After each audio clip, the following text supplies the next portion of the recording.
C'est l'AJT de l'info, la revue de presse de Legal Illégal. Et aujourd'hui, nous avons le plaisir d'accueillir un tout nouveau venu au gouvernement, fraîchement élu maire de Dijon. Voici le ministre du Travail, François Rebsamen. Bonjour. Bonjour. Alors finalement, les Français vous connaissent peu, monsieur Rebsamen. Oui, bonjour. Pourtant, je suis maire de Dijon, président du CHU de Dijon, président du Grand Dijon, président de l'association des maires de Côte d'Or, président de l'association des bulots du Lac Kyr, président de... Bien. Je crois qu'on a compris. Alors vous venez d'intégrer un gouvernement très restreint, vous n'êtes que 17 ministres. Oui,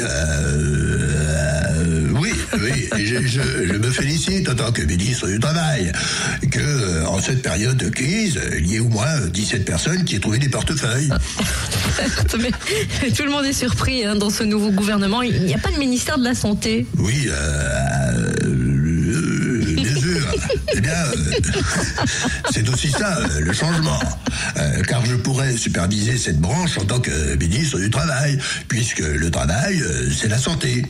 Et moi-même, en tant que président de Dijon, C'est bon, on va s'en tenir là. Merci, c'est déjà pas mal pour aujourd'hui. Retrouvons à présent le vrai président, celui de la République. François Hollande qui nous arrive toujours avec fanfare, trompette, tambour et sa boîte à concombre. Monsieur Hollande, bonjour. Bonjour, Sikia. Concentrez-vous, s'il vous plaît. Ma boîte à coco. S'il vous plaît. Je l'aime bien, ma boîte à coco. Parce que c'est con et je rigole comme un co. Peut-on aborder un petit sujet sérieux, municipal? Bien sûr, Sikia. Bien. Finalement, au municipal, l'une des rares villes qui est passée au PS, c'est Lourdes. Oui, et je suis devenu un nouveau point de chute pour moi et pour Jean-Marc Ayrault, vu qu'à Matignon, il n'aura fait qu'une apparition. Par contre, celui qui ne les compte plus, c'est Manuel Valls, qui s'est retrouvé dès sa nomination à la une de tous les journaux. Oui, et c'est la tradition. Pendant que lui faisait un carton, Ayrault préparait les siens. Non, il y a quand même, il y a quand même un petit bémol avec le départ de Cécile Duflot et de Pascal Canfin. Canfin, bon, mais comme je l'ai voulu une certaine continuité, eh bien le gouvernement persévère. Avec Valls, il gagne un air sévère. Eh bien, lui aussi, il persévère. Nicolas Sarkozy, bonjour. Bonjour, Cynthia. Vous êtes très jolie. Vous êtes comme une rose. Vous vous ouvrez avec le printemps. J'adore votre regard. J'adore tout chez vous, d'ailleurs. Je me méfie là, soudainement. Voilà, je vous fais une confidence. Oui, vous mettez en garde le nouveau Premier ministre Manuel Valls, surtout. Oui, c'est plus important. Oui, parce qu'il devra s'adapter au rythme d'Hollande, qui est plutôt tango. Oui. Comment ça? Or, si la valse est une mesure à 3 temps, le tango, c'est un pas en avant, un pas en arrière. Bref, ils n'ont pas fini de se marcher sur les pieds avec Valls. Quelle analyse! On peut dire ce qu'on veut du nouveau gouvernement, mais en tout cas, il respecte la parité. Je le reconnais, ça c'est vrai. Vous voulez que je vous dise ce que j'en pense? Oui, s'il vous plaît, je vais vous le dire. Je le reconnais volontiers. Franchement, vu la virilité qu'on prête au nouveau Premier ministre, on peut dire qu'il met l'accent sur les valseuses. Attention, parce qu'on vous compare beaucoup à Manuel Valls. Franchement, Cynthia, c'est n'importe quoi.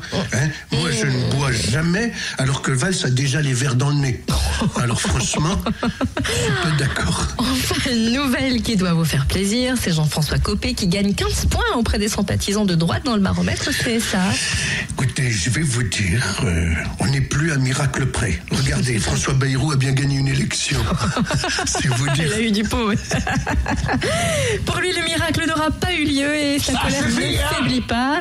Vous l'avez reconnu, Jean-Luc Mélenchon, bonjour. Oui, bonjour. Ne soyez pas arrogants, s'il vous plaît, les journalistes là. Il faut reconnaître que le tandem Hollande et Roy a échoué finalement, ça prouve quoi? Eh bien, ça prouve une fois de plus que ça ne suffit pas toujours d'arriver à joindre les deux mots. Justement, il a changé avec un homme de caractère. Écoutez, Hollande a changé un faux héros contre un faux Superman. Eh bien, au moins, dans le costume, il changera pas de cap. Ça suffit, il faut arrêter de nous prendre pour des cons, hein. Et en même temps, avec l'arrivée de Valls, Hollande perd le soutien de son aile gauche. Eh bien, ça, c'est clair. Et quand on n'a plus d'aile gauche, qu'est-ce qu'on fait? Eh bien, on tourne en rond. Tellement vrai. Lui ne tourne jamais autour du pot, c'est Patrick Timsit. Bonjour Patrick. Salut Cynthia!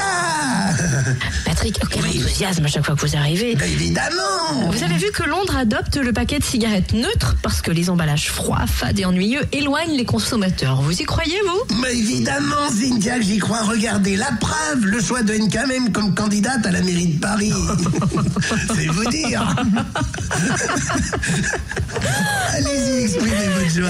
Et Régine Desforges, Oui. qui a écrit la saga romanesque La bicyclette bleue, malheureusement, elle y est cédée. C'est vrai, et on constatera quand même que pour l'annonce, la presse y a mis les formes. C'est-à-dire, qu'est-ce qui vous fait dire ça? Eh ben, on a bien vu que personne n'a osé dire de l'auteur de la bicyclette bleue à crever.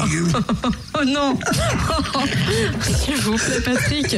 Et enfin, pour terminer, le terrorisme. On a appris le 1er avril qu'un Breton était engagé au cœur d'Al-Qaïda. Non mais attendez, Cynthia, c'était trop gros comme poisson d'avril. C'est vraiment qu'un Breton au cœur d'Al-Qaïda, c'est impossible? Évidemment, il n'y a pas d'alcool chez Al-Qaïda.